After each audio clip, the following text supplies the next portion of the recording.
Friends, welcome to all in one mix. आज हम सब पढ़ेंगे class 8th history chapter 2 from trade to territory के क्वेश्चन आंसर। तो फर्स्ट है उसमें मैच द फॉलोइंग।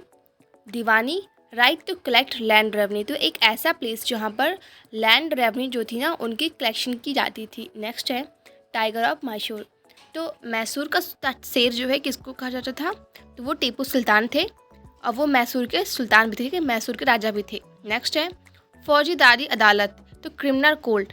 नेक्स्ट है रानी चन्नम्मा, तो लेड एंटी ब्रिटिश मूवमेंट, तो ब्रिटिश मूवमेंट मतलब जो ब्रिटिशर्स थे ना उनके खिलाफ उन्होंने आंदोलन खड़ा किया था। नेक्स्ट है सिपाही, तो सिपाही मतलब होता है सिपाही, ठीक है। Fill in the blanks, first है उसमें the British conquest of Bengal begin with the battle of Plassey, तो जो ब्रिटिश का जो ठीक है जो बंगाल में स्टार्ट, बिकॉज इंडिया में सबसे जो मेन था ना, जो इंडिया की राजधानी थी उस टाइम पे वो बंगाल थी, तो यहाँ पर जो है बैटल ऑफ प्लासी जो है सबसे पहले स्टार्ट हुआ था, ठीक है। नेक्स्ट है उसमें Haidar Ali and Tipu Sultan were the ruler of Mysore, तो मैसूर के राजा कौन थे उस टाइम पे, तो उस टाइम पे मैसूर के जो किंग थे वो थे हैदर अली और टीपू सुल्तान। टीपू सुल्तान बहुत फेमस थे, ठीक है, और इनकी इस टाइम पे जो भी तलवार वगैरह है ना वो सब म्यूजियम में स्टोर है, ब्रिटिशर्स लोग उसको उठा ले गए हैं, लंदन में है। नेक्स्ट है Dalhousie implemented the doctrine of slabs, तो यहाँ पर देखो जो डलहौजी थे ना उसने डॉक्ट्रिन ऑफ स्लैब्स जो है ना उसको इम्प्लीमेंट किया था, वो जो लॉ था ना उसको लागू किया था। तो यहाँ पर देखो डॉक्ट्रिन ऑफ लैप्स मतलब होता है कि ना कि ऐसा राजा जिसका कोई पुत्र ना हो या फिर जिसका कोई उत्तराधिकारी ना हो, तो वो जो राज्य था ना वो अंग्रेज लोग ले लेते थे। नेक्स्ट है मराठा किंगडम वर थे। नेक्स्ट है Maratha kingdom were located mainly in the, जो मराठा किंगडम था मतलब जो मराठा का राज्य था वो जनरली इंडिया के कौन से पार्ट में स्थित था, तो वो था साउथर्न वेस्ट में। तो मराठा में हमारे वीर शिवाजी भी आते हैं, ठीक है। नेक्स्ट है स्टेट वेदर ट्रू और फॉल्स, तो ट्रू और फॉल्स बताना है आपको। फर्स्ट है the Mughal empire become stronger in the 18th century, तो 18th सेंचुरी में जो मुगल एम्पायर था क्या वो काफ़ी स्ट्रॉन्ग था, तो नहीं। 18th सेंचुरी में जो मुगल एम्पायर था वो काफ़ी वीक हो गया था, बिकॉज उस टाइम पे जो मुगल एम्पायर थे ना बहादुर शाह जफर काफ़ी बूढ़े हो चुके थे, तो उनकी उतनी पावर भी नहीं थी, ठीक है, तो वो जो है काफ़ी ज़्यादा वीक था मुगल एम्पायर उस टाइम पे, और बाद में फिर उनको जो है अरेस्ट करके रंगून के कोर्ट जेल में भी डाल दिया गया था। नेक्स्ट है the English east India company was the only European company that traded with India, तो क्या जो इंग्लिश की जो मतलब जो ब्रिटिशर्स की जो ईस्ट इंडिया कंपनी थी क्या वो अकेले एक यूरोपियन कंपनी थी जिसने जो है इंडिया पर ट्रेड स्टार्ट किया, तो ऐसा नहीं है। तो ऐसे बहुत सारे यूरोपियन देश के जो है काफ़ी सारे लोग आए थे, ठीक है, जैसे सबसे पहले पुर्तगाली आए थे, ठीक है, डच आए थे, ब्रिटिशर्स आए थे, ऐसे कई सारे लोग आए थे, तो उन्होंने जो है इंडिया से ट्रेड किया था, व्यापार किया था। Maharaja Ranjit Singh was the ruler of Punjab, ये ट्रू है, उस टाइम पे जो महाराजा रंजीत सिंह थे वो पंजाब के रूलर थे। नेक्स्ट है the British did not introduce administrative changes in the territories they conquered, तो यहाँ पर देखो जो ब्रिटिशर्स थे ना वो जो है एडमिनिस्ट्रेशन जो था मतलब कि जो भी हमारा प्रशासन था, ठीक है, क्या उसमें वो इंट्रोड्यूस नहीं करना चाहते, उसमें वो जो है चेंज वगैरह नहीं करना चाहते थे, तो ये फॉल्स है। फोर्थ क्वेश्चन देखते हैं what attracted European trading companies to India, तो यूरोप की जो ट्रेडिंग कंपनीज थी उन्हें जो है इंडिया में क्या अट्रैक्शन मिला, उनका इंडिया की तरफ अट्रैक्ट होने का क्या क्या कारण थे। आंसर है spices like paper, cinnamon, cardamom and clove were produced in India and all these spices were of great demand in Europe, तो देखो यहाँ पर सबसे पहले जो वास्को डिगामा आया था तो उसने ना यहाँ से ब्लैक पेपर मतलब जो काली मिर्च होती है ना वो लेकर गया, ठीक है, तो जब भी उसने अपने कंट्री में बेचा ना तो उसको जो है 60 टाइम्स जो मुनाफा मिला था उसको।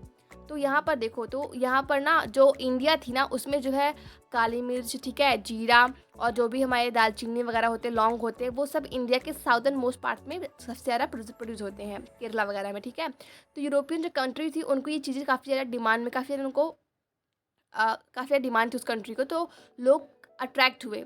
तो these are the primary sources why European companies were attracted to India, तो ये सब काफ़ी सारे रिसोर्सेज थे जिससे जो कंपनियाँ थी वो इंडिया की तरफ अट्रैक्ट हुई।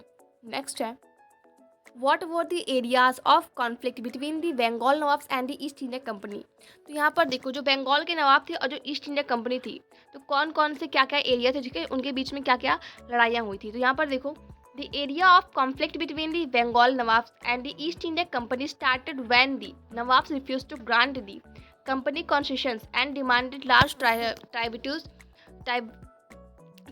for the company's right to trade. Nawab also stopped the company from extending its fortification. तो यहाँ पर देखो जब बंगाल के नवाब जो थे ना उन्होंने ईस्ट इंडिया कंपनी को जो है उनका फिर जो कंसेशन था जो उनकी डिमांड थी और जो उनके ट्राइब्यूट थी ना उसको जो है ट्रेड करने के लिए मना कर दिया। मतलब कि फिर उन्होंने बोला कि ठीक है कि उन्होंने बोला कि आप जो है यहाँ पर ट्रेड करिए पर अपनी कंपनी का विस्तार नहीं करिए। मतलब जो अंग्रेज़ थे वो सब जो है यहाँ पर ट्रेड तो करने आए थे लेकिन वो लोग यहाँ पर रहना भी स्टार्ट कर दिए थे और फिर धीरे धीरे वो जो है वो हजराओं के ऊपर जो है काफ़ी सारे वो डालते थे। मतलब काफ़ी सारे उन पर शर्त डालते थे कि आप हमको ये देंगे, ठीक है, मुझे इस सोच। तो यहाँ पर देखो ये सब चीज़ें थी ना तो उन्होंने बंगाल के जो नवाब थे उन्होंने मना कर दिया था। तो ये सब कुछ कॉन्फ्लिक्ट के कारण थे जिसके बाद फिर बंगाल में बैटल ऑफ प्लासी भी हुआ था फिर अंग्रेजों के बीच में। नेक्स्ट क्वेश्चन देखते हैं, how did the assumption of Deewani benefit the East India Company. तो जो एजम्पशन से दीवानी की उससे ईस्ट इंडिया कंपनी को कौन कौन से फ़ायदे हुए।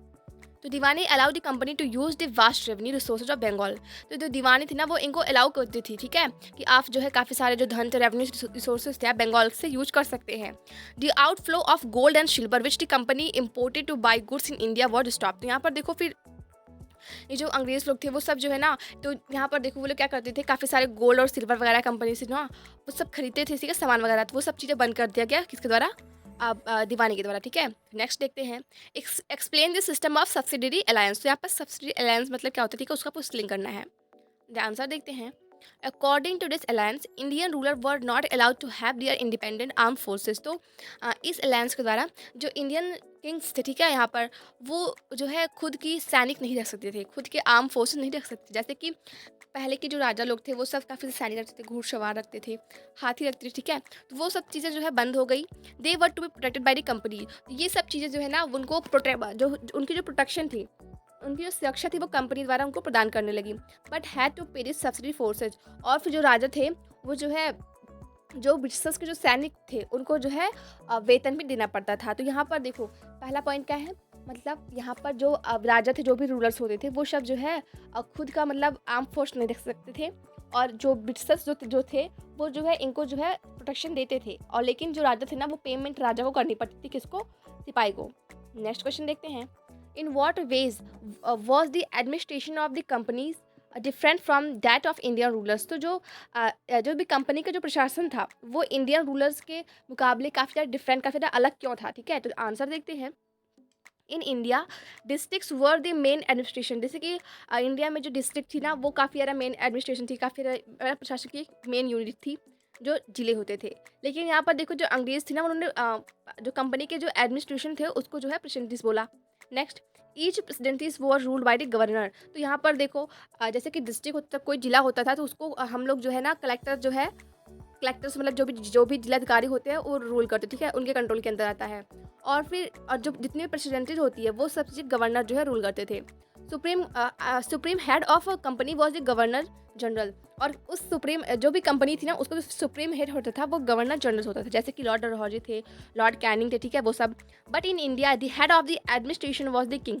लेकिन इंडिया में जो एडमिनिस्ट्रेशन होता था, जो भी प्रशासन होता था, उसके जो हेड थे वो किंग होते थे।